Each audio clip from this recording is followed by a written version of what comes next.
Episode ke-176. Tatapan Kinmu jatuh pada embun di ujung jarinya, membuatnya tertegun. Benarkah ilmu pedang bisa mencapai tingkat seperti ini? Kali ini, teknik pedang yang digunakan kepala desa berbeda dari biasanya.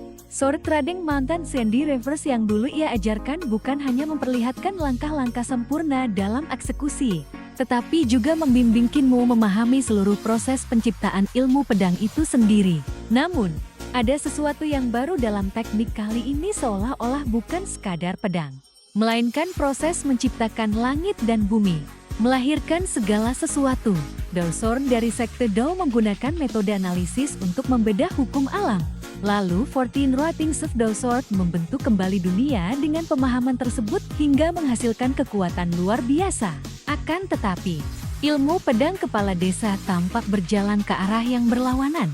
Ia tidak menafsirkan alam, melainkan menciptakannya terlebih dahulu, sementara ilmu pedangnya sendiri menjadi cara untuk menjelaskannya. Sulit menentukan mana yang lebih tinggi, tetapi secara konsep perbedaannya jelas. Dao Sword mengikuti alam dan menyesuaikan diri dengannya. Sedangkan pedang gambar kepala desa menciptakan alam itu sendiri, seolah-olah melampaui sekadar pemahaman. Menafsirkan alam adalah bentuk pembelajaran dari sesuatu yang sudah ada. Sementara menciptakan berarti menghadirkan sesuatu dari ketiadaan. Berdasarkan ajaran Dao, sekte Dao melahirkan satu, satu melahirkan dua, dua melahirkan tiga, dan tiga melahirkan segala sesuatu. Ilmu pedang kepala desa tampaknya telah menyentuh prinsip kelahiran seluruh dunia.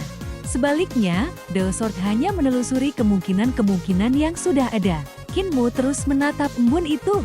Permukaannya berkilau jernih, dan di dalam pantulannya, ia seperti melihat alam semesta tanpa batas yang terperinci hingga ke tingkat yang tak terbayangkan. Bangkit, mata surgawi Saen. Lapisan pola formasi berputar di matanya saat ia mengaktifkan kemampuan tersebut. Ia mencoba menembus embun itu dan melihat aliran pedang halus yang membentuknya. Namun hasilnya membuatnya kecewa, ia tidak bisa melihat apapun. Meski begitu, ia menemukan sesuatu yang lebih aneh. Embun itu tidak hanya memantulkan dunia luar, tetapi justru memperlihatkan detail yang lebih dalam dari kenyataan itu sendiri. Melalui pantulan itu, ia melihat Eternal Peace Imperial Preceptor yang tengah memasuki kondisi pemahaman tingkat tinggi. Sekilas tatapannya tampak kosong, namun di dalamnya terdapat perubahan tanpa akhir. Seolah formasi di dalam matanya terus berevolusi. Jika dilihat lebih dalam lagi, Kinmu merasa seolah-olah sebuah dunia sedang lahir di dalam perubahan itu. Semangatnya bangkit.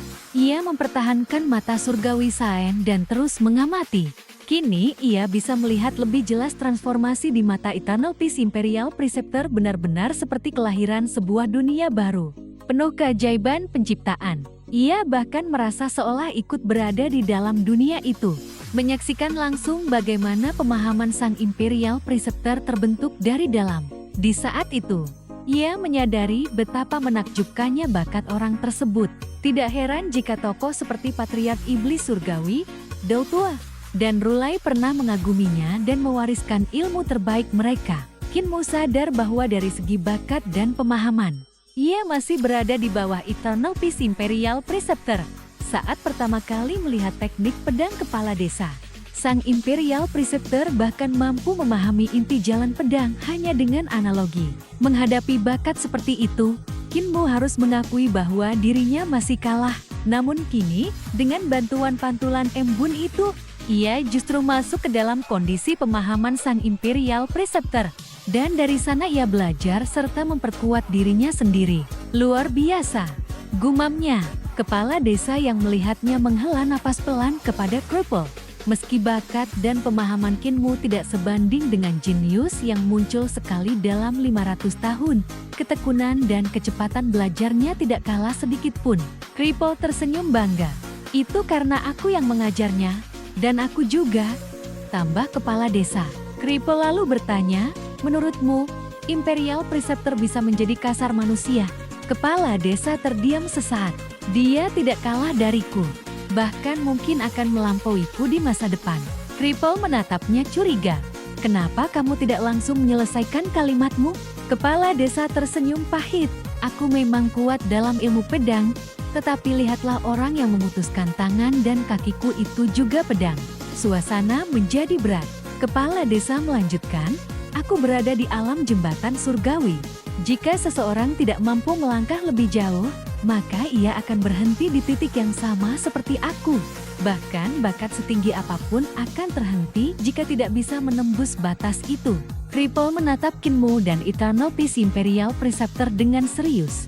Kalau kita semua mati nanti, dan Imperial Preceptor juga mati, apa yang akan terjadi pada Kinmu? Kepala desa menghela napas. Awalnya aku ingin dia menjadi orang biasa, tapi dia terus melampaui dugaanku, menghancurkan setiap rencana yang kubuat. Cripple menyeringai. Orang biasa? Sejak kapan tubuh tuan bisa disebut biasa? Kepala desa terdiam, lalu tertawa kecil. Benar juga, dia memang tubuh tuan. Tidak mungkin dia biasa. Ia melanjutkan dengan nada reflektif. Aku mengira dia akan berhenti di satu titik, tapi dia selalu melampaui harapan. Bahkan hal-hal yang tidak masuk akal pun ia capai, membangunkan embrio roh, menembus batas teknik tubuh tuan, menguasai sekte iblis surgawi, dan belajar lebih cepat dari siapapun. Ia tersenyum pahit. Aku pikir aku tidak akan pernah mengakuinya sebagai penerus, tetapi akhirnya aku menyerahkan semuanya padanya. Cripple tertawa. Jati, apa sebenarnya yang ingin kamu katakan? Kepala desa tersenyum lembut. Maksudku, dibandingkan Imperial Preceptor, Kinmu yang kita besarkan bersama jauh lebih luar biasa. Anak yang ditemukan di sungai Surging 15 tahun lalu itu memang tidak biasa. Cripple langsung berkata, itu jelas karena tubuh tuan. Kepala desa mengangguk pelan. Mungkin, tapi ada sesuatu dalam dirinya yang bahkan tidak bisa kujelaskan. Imperial Preceptor sudah mencapai puncaknya, lanjutnya. Tetapi Kinmu masih seperti benih yang terus tumbuh. Pada saat itu, Eternal Peace Imperial Preceptor akhirnya bangkit dari pemahamannya. Aura di sekelilingnya berubah, seolah seluruh gunung dan sungai dapat ia genggam dalam satu pandangan. Setelah mencapai puncak ilmu pedang, semua teknik lain di dunia tampak redup di matanya. Namun kemudian ia menyadari sesuatu, ada tatapan yang sedang mengamatinya. Menembus pikiran dan daunnya, ia menoleh ke arah Kinmu. Sesaat kemudian ia tertawa kecil. Jati begitu, ternyata guru suci surgawi memang pandai memanfaatkan orang lain. Kinmu tersenyum dan mengalihkan pandangan. Maaf mengganggu, Imperial Preceptor. Tidak apa-apa, jawab sang Imperial Preceptor. Gelombang pedang pun mereda, dan kepala desa menarik kembali kekuatannya. Engkau sudah mencapai jalanmu, kata kepala desa. Eternal Peace Imperial Preceptor membungkuk. Jika bukan karena bimbinganmu, aku tidak akan pernah mencapai tahap ini.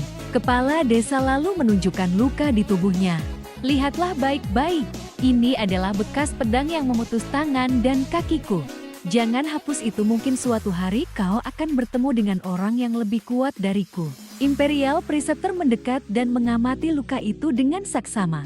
Dari sana, ia merasakan jejak ilmu pedang yang jauh melampaui dirinya. Apakah kau yakin bisa mengalahkannya? Tanya kepala desa. Belum, jawabnya jujur. Tapi di masa depan mungkin bisa. Ia lalu bertanya dengan serius, kalau begitu, apakah beban itu akan kau serahkan padaku? Kepala desa tersenyum dan menggeleng. Tidak, aku sudah menyerahkannya kepada orang lain. Imperial Preceptor tertegun, lalu perlahan menoleh ke arah Kinmu. Raja manusia baru? Tanyanya pelan.